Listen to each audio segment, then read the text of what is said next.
But what does this have to do with Spoilers for like every Xenoblade Chronicles game ever except for X, because we're not covering X. So we have to set a benchmark though. We have to set the creme de la creme, the man himself. And we have a special tier for him. Where is he? Our main man, Vanguard, goes in crashing the mobile house tier. Crashing the mobile house into artillery. How long until you explode? 4 seconds.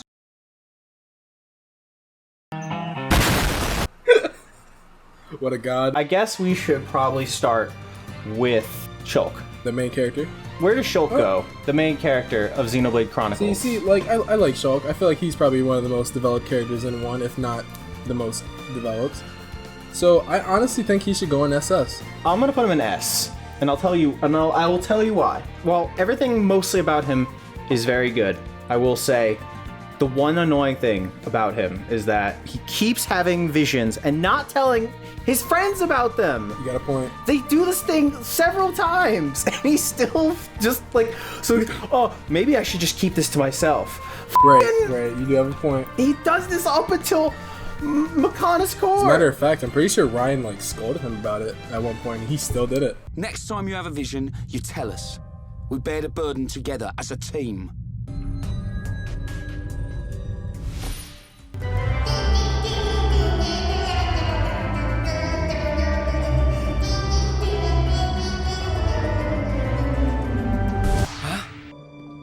You say something, Shulk? No. It's nothing. Still pretty good tier. We gotta do Ryan next. Where does Ryan time fit? My boy, my guy, I love Ryan.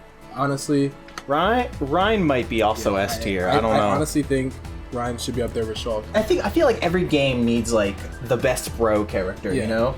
Like that one character who's just like there for the main character, thick and thin. Like I can think of a few off the top of my head. Like Garrus is another one who's just like the best bro in Mass Effect. There's like maybe like Hector to Elliewood kind of. Hector for sure. Yeah. Ryan is like he best fits because he's that, like, and like I also like that he's got development because he there's times when he doubts himself because like there was a point in the beginning of the game where it was like Ryan was kind of like the protector. He was like keeping an eye out for Shulk, and then he's just starting to question his role because Shulk's just outclassing him at this point in the story. I've been pumping my guns.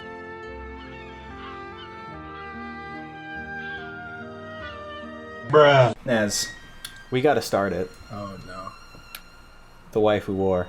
Where does Fiora go? I'm gonna be real with you. When I first played this game, I wasn't a big fan of Fiora. It took me a while to like actually kind of like her a lot, but I still think she's, in my opinion, I think she's B tier. B tier, yeah. Really? You think she's B tier? She's B tier. I'm sorry. There's like a part of me that wants to put her in S, but like, really, I'm thinking probably A, and I'll tell you why.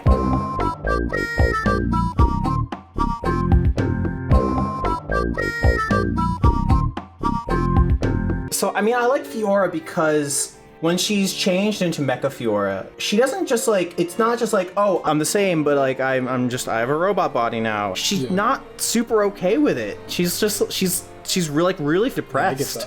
Yeah, it's really sad. That like sense of like, because she's also worried that like when she's in the mecha body, because she's not like it's like hurting her. You can tell. Like and she's aware that she might die. She might not make it for that much longer. Right, she basically at this point she basically considers herself already dead, and I really like her. The way she lives, like she carries on without even while carrying that burden. Very strong girl. And now immediately. Yeah, y'all know what's going on. you know what's happening. I mean, Max. I mean, Max. I mean, yeah, there we go. I mean, come on. She is amazing. She is strong. She's been through stuff. Let Melia be happy. Let her, please. Stop bullying her. Future Connected was only made for her to be happy. Let's be real. Xenoblade Chronicles bullies Melia so much that there is a song that is specifically dedicated to bullying Melia. Is there actually? I mean, think about it. The only time Thoughts Enshrined plays in the soundtrack is when something bad is happening to Melia. It's always bad is happening to Melia. Shulk, you can They ask you how you are, and you just have to say that you're fine when you're not really fine, but you just can't get into it because they would never understand. So now we have to talk about the other waifu, Dunban. I love Dunban, but I don't think he's as good as like Ryan and Shulk in that regard, because he does have like certain points in the story where he is relevant. He does have like really powerful moments, like especially before Galahad Fortress when they're confronting Metalface. His relationship with Mumkar is really, it's really interesting. powerful, honestly. He just and like even his relationship with Dixon is really interesting too. He sees his friends just betray him, and it's sad. That's another thing that I really love about the Definitive Edition. It's like you can really tell that when they finally end up coming to blows, he's conflicted about the whole thing. Like with Mumkar, he was a little bit conflicted, but at the same time, Mumkar was already kind of an asshole, so he didn't really have that many qualms with it. Dixon was like his war buddy. They were like within it through thick and thin throughout that entire battle, and to have to just put him down like that. It's sad. You can tell it kills him inside, but as to where he goes, I honestly think maybe B tier. I think he's a great character. He just doesn't shine enough in the story, which is kind of the problem with a lot of Xenoblade 1 characters, where they're just there to sort of complement Shulk and sometimes have moments. How about Sharla? The forgotten. Oh God! Okay, hold on. If we could rate her off of her gameplay, Jesus Christ! I can't get a clear shot. My rifle's getting hotter. Venting heat. Gotta cool off. My rifle's getting hotter. Gotta cool off. The thing I like about Sharla is like she's supposed to be like kind of like the big sister character, but near the end her like roles kind of switch. Like especially when Jadeface pops up, sort of gets into like this sad mood where she's just like doesn't know what to do. Ryan has to like.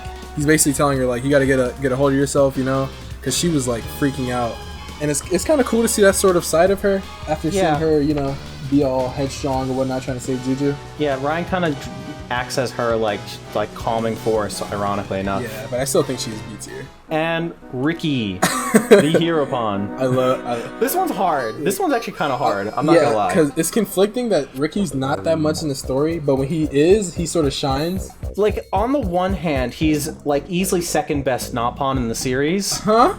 Wait. Wait, second? Well, Nene exists.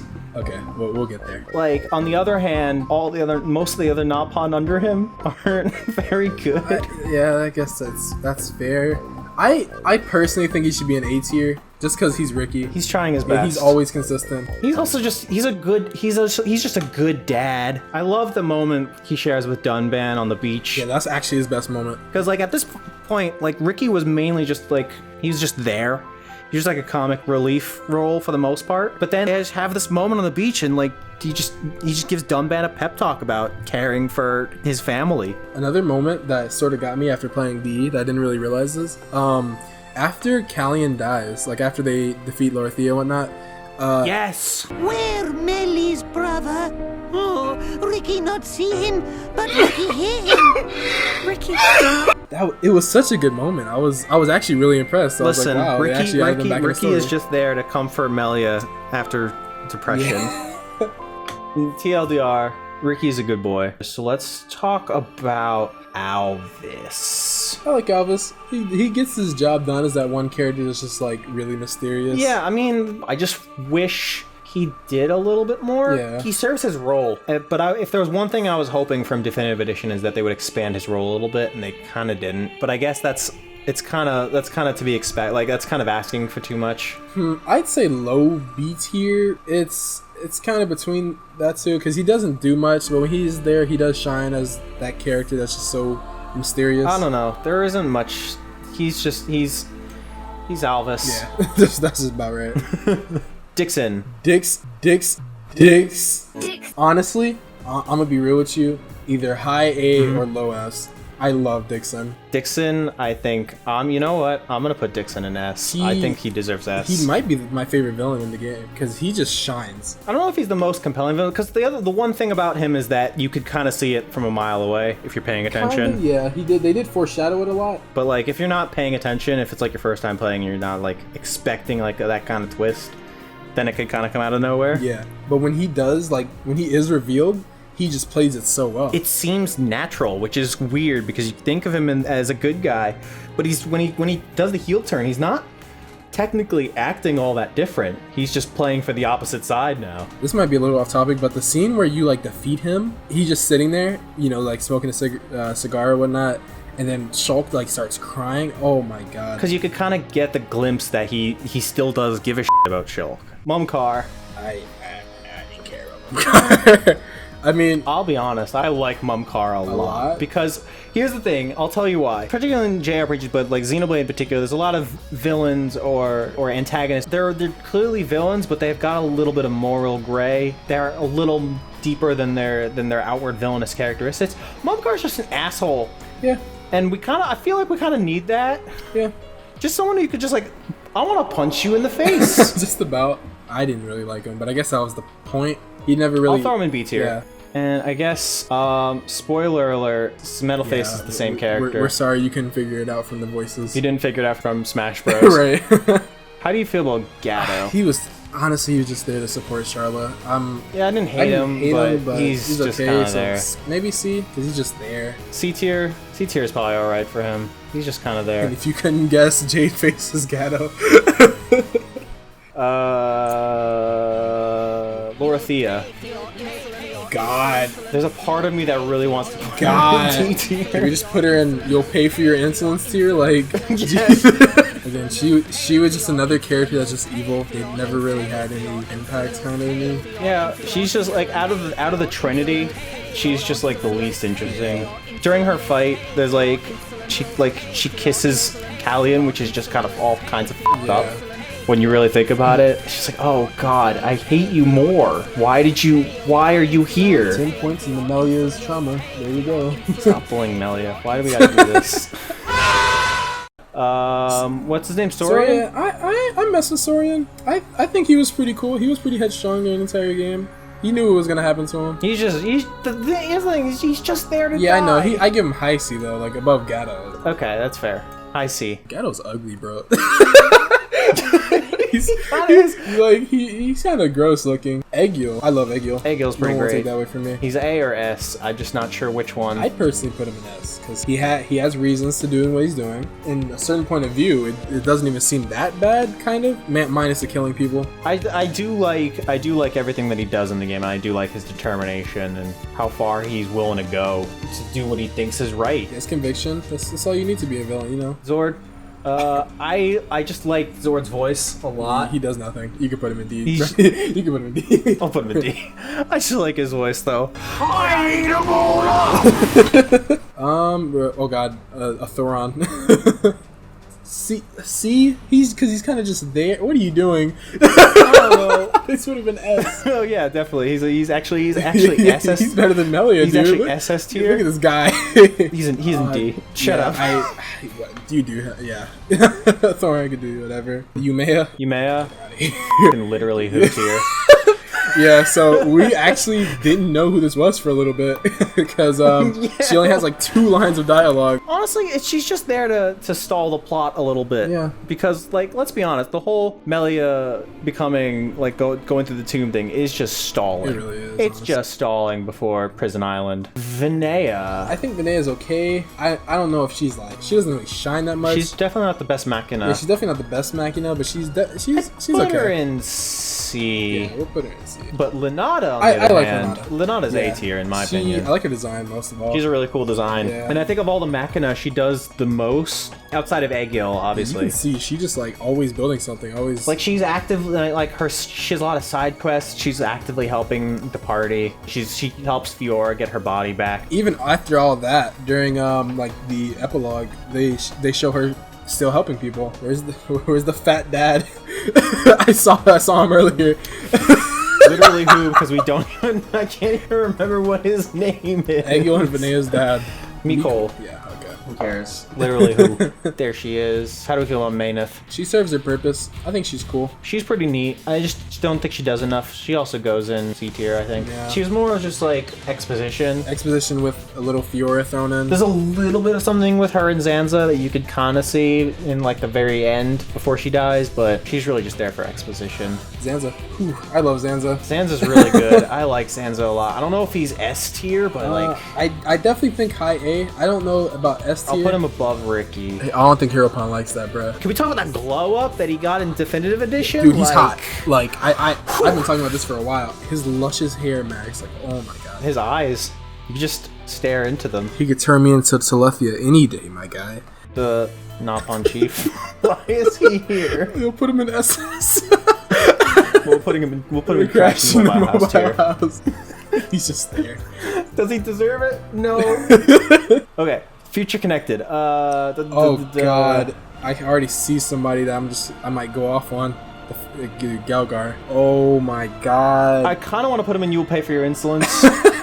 Okay, so I went through the recordings of this, and I realized I didn't really explain myself all that well when we were talking about Galegar, so I'm just going to do it in post here. Galegar is a wasted opportunity. His character on paper is actually really interesting, and if they had gone somewhere with it, it would have been really great. He represents the idea that the resentment of elitism and racism can breed further elitism and further racism. However, ultimately, he shows up, you immediately know he's evil, he does one little evil look, and then you fight him, and then he's gone from the story. Either way, he's going in D tier. He sucks. Probably one of the worst Xenoblade characters ever.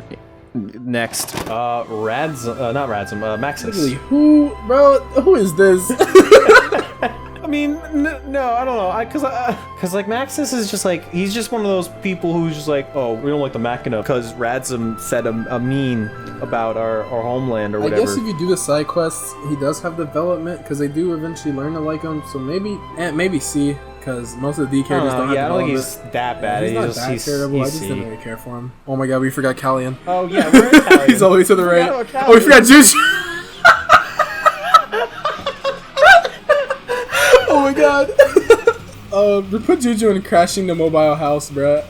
Oh yeah, I mean obviously. Yeah, put him up there. Everyone hates Juju. Juju. I only like him because of the meme. So if I was being serious, he'd probably be in D tier as well. Yeah, that's about right.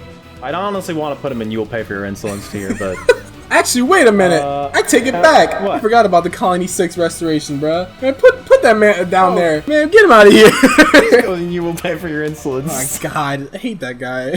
Callian's A tier. I like Callian. I think he's cool, yeah. He's definitely like besides Melee, he's like the best high Antia for sure. Because he's just super active throughout the entire story. He's leading the charge against the Mechon. He's really smart and tactical. He's a good leader. We need more people like him, actually. He's just awesome. I love Callian a lot. Okay, back to Future Connected anyway. Teelan, he goes in D tier. He goes in D tier? I guess. I didn't care for him. What do you think he goes in? Literally who? He's kind of important. Yeah, so he goes in D tier. Radzum, literally who? I like his design. I like the glasses. His design's pretty cool. Those are cool, but you're none. He's just okay, who? Tyrea is S tier. S tier? I'd say A. But I understand where you're coming from. Really? I just think like if we're just going by the main game, then maybe I'd say like B tier. But I think Future Connected helps her so much. I especially like the quiet moments that she has with Melia. Oh my gosh. Absolutely. It just really shines. It shows how much they've grown and just it is good. I'll say S tier with you. Actually, Fiora's an A tier. Yeah, put her under Fiora. Nene. Dude. I think she should probably just go right next to her father. Yo, honestly, I love Nene. Nene is the best Napon in the series. I will fight you on that. That's fair, man. Oh, Kino. It's Kino. It's Kino. It's Kino. He's not bad. He's not that bad. I'd say either high C or really low B. Is he better or worse than Mumkar? I say better than Mumkar, so yeah, probably mid B. Yeah. Just it's Kino. It's Kino. It's Kino. It's Kino. It's Kino. I think that's all of the Xenoblade 1 characters. I'm pretty sure. Yeah, that what I'm looking at, yeah. All right. Hey. Now the fun part. Not for the clown part.